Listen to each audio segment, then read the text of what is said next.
মৰমৰ ছাত্ৰ-ছাত্ৰীসকল আশা কৰোঁ তোমালোক সকলো ভালে আছে।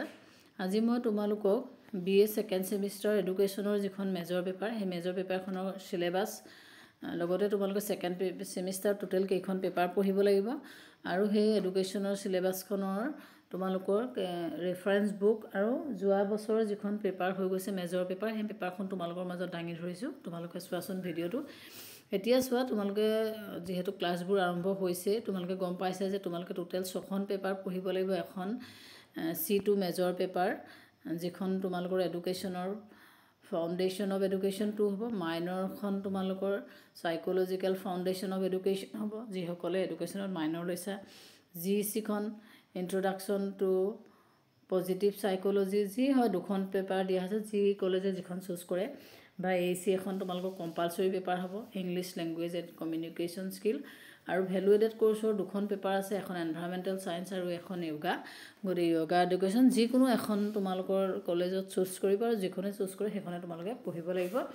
আৰু এখন SSC পেপাৰ পঢ়িব লাগিব। টোটেল তোমালোকে 6খন পেপাৰ পঢ়িব লাগিব। মুঠতে এতিয়া মই যিহেতু তোমালোকক এডুকেশ্যনৰ মেজৰ পেপাৰখনৰ বিষয়ে ইনফৰমেশ্যন দিবলৈ আহিছোঁ, গতিকে মেজৰ পেপাৰখনৰ সিলেবাসখন চোৱা তোমালোকে এতিয়া। এখন হৈছে এডুকেশ্যনৰ major paper foundation of education 2। এখন তোমালোকৰ 4 ক্ৰেডিটৰ পেপাৰ আৰু 60+40 হ'ব।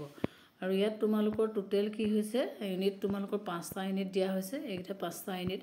প্ৰথম ইউনিটটোত গোটেই তোমালোকৰ 5টা নহয় 4টা ইউনিট দিছে। 4টা ইউনিটতে 15 মাৰ্কছকৈ ডিষ্ট্ৰিবিউট কৰি দিয়া হৈছে। ভিতৰৰ সাব পইণ্টবোৰ খুব সৰুকৈ দিয়া আছে, মই গোটেইখিনি পঢ়া নাই, মেইন টপিকবোৰ পঢ়ি গৈছে। প্ৰথম ইউনিটটোতো 15 মাৰ্কছ আহিব। তাত ডেভেলপমেণ্ট অফ ইণ্ডিয়ান এডুকেশ্যন দিয়া হৈছে, কাৰিকুলাম দিয়া হৈছে 2 নম্বৰ ইউনিটটো।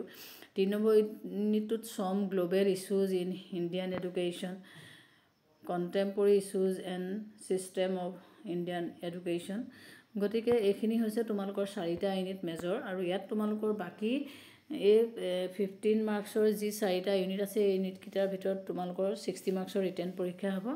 আৰু বাকী তোমালোকৰ যিটো 40 মাৰ্কছ আছে সেই 40 মাৰ্কছটো কি হ'ব, 10 মাৰ্কছৰ 2টা ছেছনেল পৰীক্ষা হ'ব। আৰু 20 মাৰ্কছটো তোমালোকে কেনেকৈ ডিষ্ট্ৰিবিউট কৰিব, গ্ৰুপ ডিছকাশ্যন, যিকোনো এটা টপিক তোমালোকৰ টিচাৰে দিব, ছেমিনাৰ এখনক প্ৰেজেণ্ট কৰিবলৈ দিব পাৰে বা এছাইনমেণ্ট দিব পাৰে লিখিবলৈ। সেইটো যিয়ে নহওক, ইয়াত যিকেইটা টপিক দিয়া হৈছে সেইকেইটাৰ ভিতৰতে দিব। সেইটো তোমালোকৰ যিজন টিচাৰে পঢ়াব তেওঁৰ ওপৰত ডিপেণ্ড কৰিব কোনটো বস্তু তোমালোকক চুজ কৰিব। এতিয়া এই সিলেবাসখনত যিখন সিলেবাস সেই সিলেবাসখনৰ মতে তোমালোকৰ যোৱা বছৰ যিটো ফাৰ্ষ্ট বেষ্টৰ পৰীক্ষা হৈ গৈছিলে তেওঁলোকে যিহেতু 80 মাৰ্কছৰ পেপাৰ দিছিলে, সেইকাৰণে পেপাৰখন 80 মাৰ্কছৰ হৈছে। আৰু তেতিয়া 5 মাৰ্ক 24 আছিলে। গতিকে ইয়াত 1 নম্বৰী 8টা কুৱেশ্যন আহিছিলে, বেদৰ অৰ্থ কি বা এনেকুৱা ধৰণে কিবা এটা কুৱেশ্যন আহিছিলে। কিন্তু তোমালোকে চাই ল'বা, চকু ফুৰাই চাবা, মই লাইন বাই লাইন পঢ়ি দিয়া নাই। তাৰপিছত লং কুৱেশ্যন শ্বৰ্ট নোট লিখিবলৈ আহিছে। লগতে তোমালোকৰ লং কুৱেশ্যন এনেকৈ ভাগ কৰি দিছে 13 নম্বৰমান। কিন্তু এতিয়া যিহেতু তোমালোকৰ কি হৈছে, মাৰ্কছটো 60 মাৰ্কছ হৈছে, গতিকে মাৰ্কছটো অলপ তোমালোকৰ কমি যাব। পেপাৰখন এইকাৰণে দিছোঁ যাতে তোমালোকে পেটাৰ্ণটো গম পোৱা। আৰু এইফালে লাষ্টৰ ফাললৈকে দিয়া হৈছে। গোটেইকেইটা চিলেবাছ মিলাই তোমালোকক শ্বৰ্ট নোট লিখিবলৈ আহিব 4টা ইউনিটৰ পৰা এটা খুব বেছি 5 মাৰ্কছ বা 4 মাৰ্কছ মানৰ ভিতৰত। গতিকে এনেকুৱা ধৰণে তোমালোকৰ পেপাৰখন আহিছে।